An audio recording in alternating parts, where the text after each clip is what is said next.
the question you got to ask yourself, gents and ladies, is that what are you called for?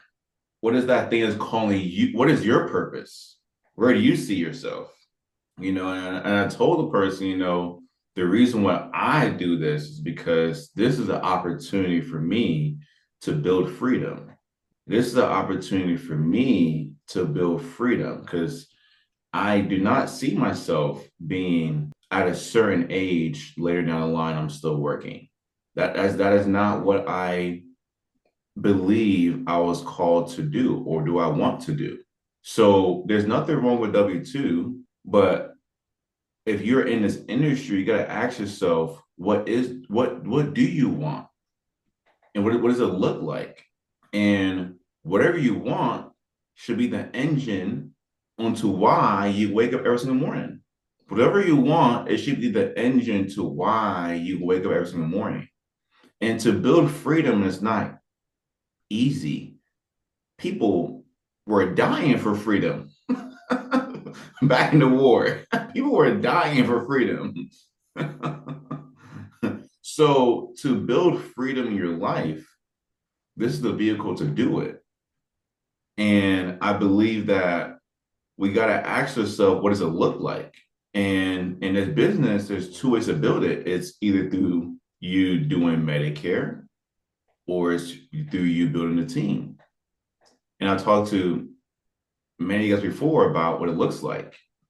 And you got to start today, gents. You got to start today, ladies. Maybe you're not ready yet. It's okay. But maybe you got to start tomorrow, next month, next 3 months. But we got to have a pathway to freedom. And that's like generational wealth freedom, like wealthy freedom.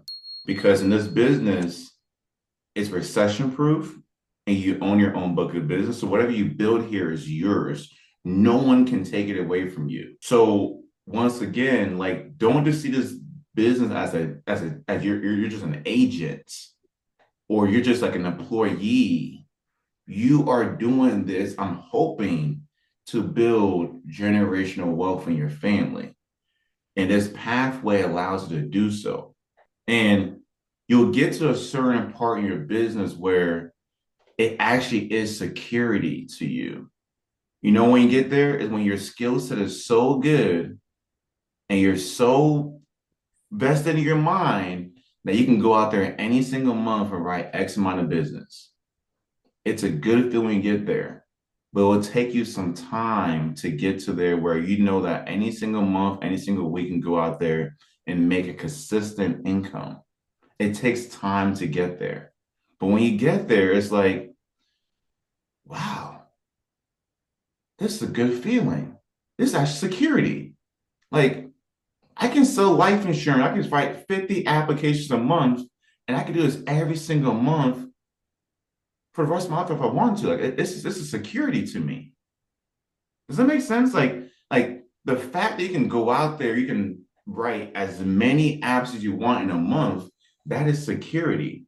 But then the next stage is now, what does the freedom look like for you? And if you keep that in the back of your mind, not in the back, keep it in the front, please. Keep it in the front of your mind. That should be the engine that allows you to go further and further and further every single day. Guys, all you guys should be focusing on either building a big Medicare book of business or building a team because it can get lost sometimes in our minds of like, why am I doing this? It's hard. It's a dogfight. It's cold. It's Monday. But we need to understand what are we working towards? Keep that in the front of your mind, and that should allow you to keep pushing forward every single day. And today is Monday. Today is 1 inch to your process of freedom. It's 1 inch. It ain't a mile, Chad. It's literally an inch. It's just one day. But these days lack upon each other and they compound. The whole those IULs, those annuities that Dan is writing, that Carrie Ann is writing, those compound every day. They don't just compound in one day. They compound daily and yearly, and then it's like a big old lump sum at the end. That's how this business is. But you're just like one of those things that happen overnight. Where does freedom happen overnight, or a year, or 2 years, or 5 years, or even 8 years? It takes like 10, 15, 20. You can condense the time frames though, but it's gonna take time if you actually want freedom. You want to get rich, yeah. A W-2 will get you rich. It will get you very, very rich.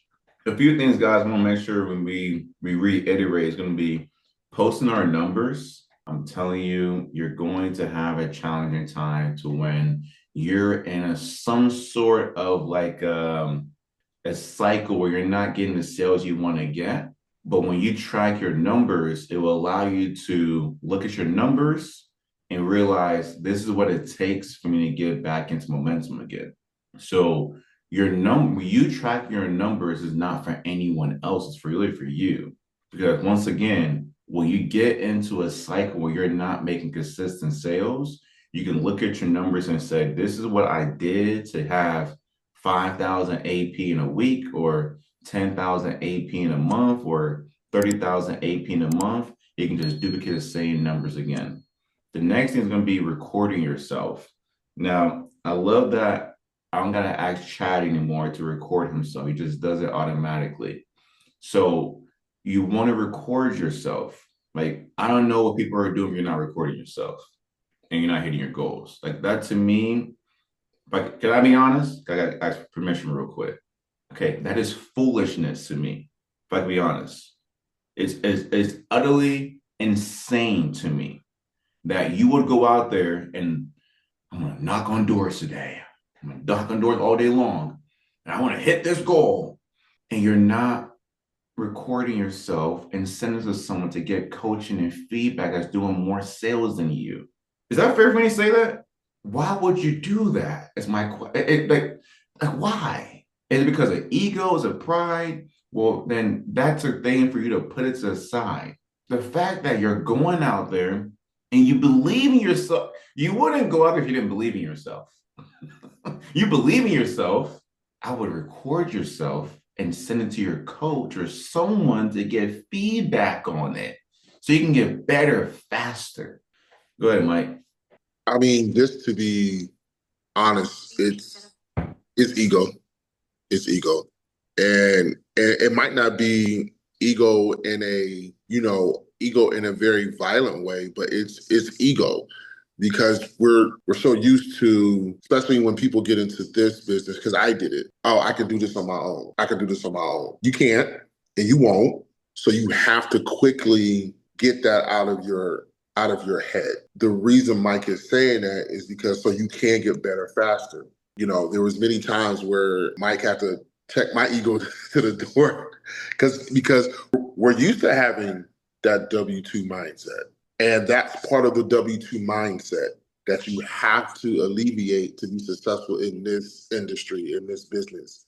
You have to put that aside. How quickly, Mike always says it, how quickly do you want to get better? Don't be like me and wait 2 years. And I'm not even all that. I still got ways to go. But don't be like me and Mike constantly keeps telling, hey, send me your recordings, send me your recordings, send me your recordings. It wasn't until then where he did, go through my presentation to learn how to master it. And then I take what he said, I apply it that day. I will apply it that day. So really, to sum it up, we have to let go of that ego. I don't need nobody telling me what to do, or I don't need to send my recordings to Mike or Dan or whoever. I don't need to do that. I'm fine just by myself. Okay, and you're gonna be broke just by yourself. And but that's just a reality check that you have to do. So it's ego. So I'm telling you, all my face to face agents, brothers and sisters, please let go of your ego. Send the recordings. It's okay. It's okay to not be good, but it's okay. It's not okay to not be good. And then there's help out there, but you don't want to. You don't want to put your ego aside to get help.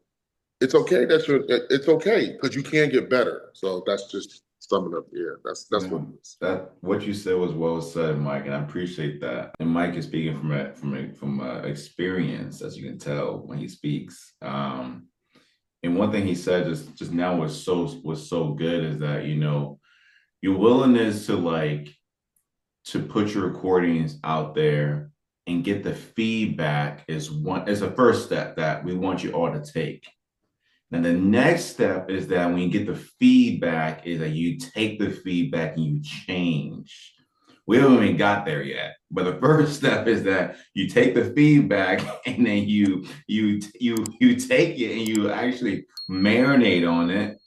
And you learn, and you willingness to learn times back in school now. Time your willingness to change is where the success lies at, right? So it's very, very important for us to be in a learning stage. And I'm always learning. I mean, it's I'm always learning. So us to be learning as well is important, and changing is also even more important. I had something, Mike. Yes, sir. The just kind of in the same vein, which is just not a question, but it's a comment. Even like what Mike Scott was just saying, I found myself getting caught up in that too. The feedback part, like giving, not wanting to give the feedback, not even from ego standpoint. That ego thing is true, but just having the discipline to take, that's another step in the process, and we can't be lazy and miss that. That's something that can slip through the cracks if you're not following the process of being disciplined of, getting it done. That's a part of the process of recording. I found myself at times I've gone to the door, and I forgot to record, or I'm halfway through and then hit record, or whatnot. But having a process, where you do it the same way each time, or whatnot, that's important.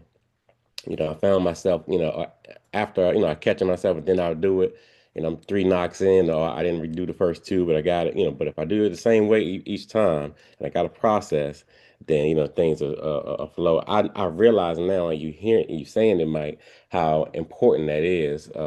These small things are, might seem like a small thing, but it's a step in the process that's very important. So Yeah. that's what I'm saying. No, I love that. That's good. That's good. That's good. That's good. Also, too, we're I think today is February the 16th.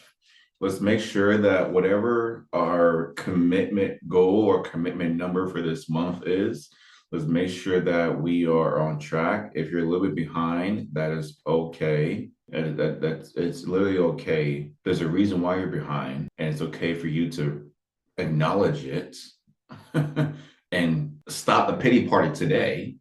Okay, ain't no one gonna come save you, okay, unless it's Christ. And then for you to acknowledge it and say, I'm gonna get better, and I'm gonna believe I'm gonna have a great month still. And I'm not gonna start next month on the March the 1st. That's March the 1st. I'm gonna start today. So once again, if you're not on track to have your commitment number, wherever your number is for this month, it is okay. Society says it's not okay, but I'm saying it's okay. But what is not okay is that after this call ends, you're still upset with yourself, you're still mad at yourself, you're still mad at whoever it is in your family, your friends, you're mad at that lead for cussing you out on Friday. That is not okay. It's time for you to forgive and forget and move on. Because whatever is holding you back, the good thing, the blessing is this. You know what it is. God is good. That's amazing. How cool is that? You know what it, I know you know what it is too. That's the thing. You know what it is because the Holy Spirit's been telling you you need to focus on this. Now it's time for you to acknowledge it and say, okay, I see you. You winning, Satan. You've been winning. You've been taking some good wins this past month. Not today. Let me move in diligentness, and let me be coachable. Let me lock in, because the person I'm becoming these next 2 weeks is where success is at. So it's whatever happened last 2 weeks is put in the past. Let's move forward this week and today. So I'm telling you, the beautiful thing about this business, this is why I love it so much, is that I don't know what today's gonna bring, but today can bring me some good fruits. Ain't that right, Dan? I can run into an annuity sale today. I can write 4 Medicare apps today, right, Chad? Micah Scott, he can do his usual 4 applications in one day. Carrie Ann, you can run into another Medicare app. Kevin, I know it's Mardi Gras in Louisiana, but that doesn't mean you can still run into tons of life insurance apps today. So it's this is what separates, based upon our concept we had beginning this call, the W-2 mindset into 1099, is that with W-2, unfortunately, you can go into the job today and be average and still get paid. In this industry, you average today is going to eat you out and spit you out because you lukewarm as hell. Today, you got to be demanding and wanting greatness in your life. And when you do that, you attract greatness. And all y'all are designed and called to be great. So today, we got to be great. Today, we had to believe for more. And today, we had to operate with a level of optimism. When I say optimism, do you guys know what I mean when I say optimism? This is what you want to operate in today with. Optimism, a hopefulness and confidence about the future or the successful outcome of something. A hopefulness and a confidence about the future today. And how beautiful is this that we're in sales? How it's so beautiful, Chad, that one of you guys today is going to go see a client and they're going to want to go pay $250 a month for their life insurance policy, and then boom, you're getting a check for the next few days. And then also on the flip side, they're happy, they're being helped, and their family is being served. So it's 8:27 a.m. I'm more than happy for us to go over any rebuttals, script training, any lead questions, any best practices. Let's actually start there. Is there anything that anyone wants to share they've done this last week or two that they've seen some good traction from? So there's a certain thing you're doing, rebuttaling, scripting wise, lead wise, that you want to share. If anyone has any of those, please share it. Anyone have any questions? We can also go through any questions someone may have. I have one that you helps got at two, least. man. Sure, give me two. Well, this one's been going on in my mind, and it touches on what seems to be one of the themes for today's call, and it's recordings. Now, I didn't do the best job of sending them because that does give accountability to me to make sure that I am following the right script. But at the end of the week, confession. You know what he said? He said he did not want to send them recorded because it's a reminder to him to follow the script. It is. Oh no, but that's not why I did not send them. Oh, sorry. No, it was just me being in the zone and going house to house, and it was being gotcha. lazy and not hitting the share button. But at the end of the week, that's one of the reasons I record them though, is because it gives accountability to me even when I'm meeting with a client, thinking this conversation is being recorded. So let's work on staying disciplined in that. But the other piece is, like, on Friday, I got to that point where I was just frustrated. And after so many slam doors, there's only so many times you can, at least me personally can suppress that, keep the right mindset. And then so I'm like, I'm done. I ran my route and I texted my wife, and I'm not proud of it, but I stand by it. But during the drive home, I said, all right, let's just listen to him. And as I was listening to him, it's like when you go to a dentist. Now, I've never had cavities, but like there's that nervousness of going, you got a toothache, something's hurting. And you go to the dentist, you go to the doctor, and it's not always fun, but it brings clarity. And so for me, listening to those recordings brought clarity. Like, oh, it's just a tone. It's just an adjustment. All right, it just needs tightened up. And so it was a great way for me to kind of like even end the week and not be like super frustrated or circle on in your head, because you'll do that, right? Like what went wrong here, what went wrong there. But simply listening to them, it's freeing and provides a lot of clarity. So just want to add that on there as another added piece to why we should be recording and listening to them. Mm-hmm. Yeah, because the first part is recording it, and then you're listening to yourself, and you're sending it to someone else that's doing more sales and so you can get feedback. Because that person is also going to listen to it. And how crazy would it be for you to record something and not listen to yourself? You expect someone else to spend a whole hour listening to you and giving you feedback from like you didn't listen to. It's like watching a movie that you want feedback on, you didn't even watch yourself. Yeah, really. First, that's great, Chad, of being vulnerable to admit that, because a lot of people won't admit that. Right now, and I guess the theme of this call, the whole recording yourself. Right now, you have to be locked in on how bad do I want to get better. If you're locked in on how bad do I want to get better, then everything else don't matter. I think so many times we get so caught up in worrying about, and yes, we are in sales, but worrying about, oh, sales this, sales that, sales that. Focus on how bad do you want to get better. When you start putting that first, everything else will fall in line.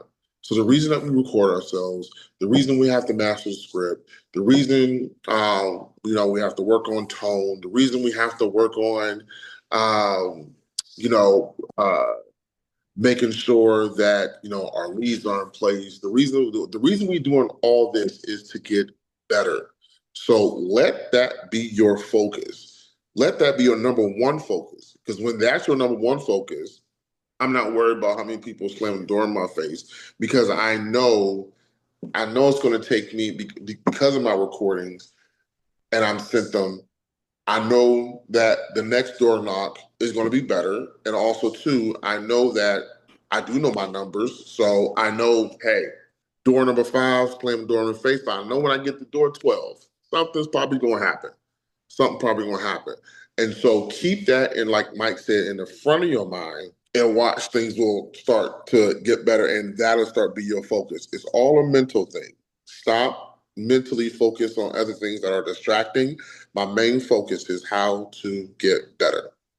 That's what you got, Dan. No, I didn't have anything. I was thinking on another line though. I think part of it, the biggest part for me has been mindset. And Chad brought it up a little bit about it's tough, y'all. The knock on these doors, um, come back, rebuttal, come back at 3 o'clock, or no, I can do 5 o'clock, and nobody's home at 5 o'clock. Or you got this fresh batch of leads that you're so excited about, and you're knocking on all these doors and nobody's home, or nobody filled this out. And nobody's home. That's tough, but that's a part of this, right? If I worked all day in a W-2, right, and I did everything I was supposed to do, I'm only getting $25 an hour, period. Period, point blank, end of story, right? So I only made $200 today, and that's a good paycheck. However, if I do this for 8 hours and I get one application, I'm going to make more than $200. So I think that's, for me, the mindset area that keeps me going. All I need is one, right? And Michael Scott has a really, really, I don't know, somehow he bumps into a lot of married couples. I don't bump into a lot of married couples, but he ends up getting two, right? And here's the good part for everybody who's new, what I've been experiencing lately. Over this last 6 months, I've had a lot of referrals. People who I've wrote a policy for, they just called me out the blue, and their cousin needs some coverage, or their mother needs coverage, or their sister, something to that effect. I've made a lot of money. My Friday, the 4,000 that I wrote on Friday was just a friend of mine who I went to their church last weekend, and he said, I don't have any life insurance coverage and I really need some. Next thing you know, 4,000 AP. It's just telling people what you do and doing it every day. Michael Scott mentioned he has a routine. I could show you my numbers, and my numbers are bad, but I'm getting paid, right? So even I think two people taught me this. Damon taught me this, and John Wetmore taught me this. John Wetmore, if you haven't read John Wetmore's book, Do More, read it. Just If you think you suck, which we're trying to get better, just knock on more doors, see more people. There's laydowns everywhere. They're everywhere. So find those and get better on those. So I think for us as in door knockers, it's not too different than phone sales. You're just out in your car, you're spending money on gas. Our leads are cheaper, but we so it's really the mindset to keep going, knowing that I'm going to get paid, right? So in that W-2 job making $25 an hour, right? I make You can make that in a day. You could be bad all week, write 2 apps for 1,000 and make way more than you're making it. But you got to have the mindset to do it. That's really the key part, I think, in this business that I had to overcome is the mindset. You got to keep going because the money's out there. You just got to you're going to run into one or two people who's begging you to write them a policy, right? That's the first part. And then as you get better, you're going to find people who you can help get policies that was on the fence. So that's my 2 cents. Good, man. Some wisdom right there. Hey, them folks got some wisdom. Come on now. Awesome. Thank you, Dan. Thank you, Chad. Thank you, Michael Scott, for encouraging words. Let's have an amazing week. A great day, y'all.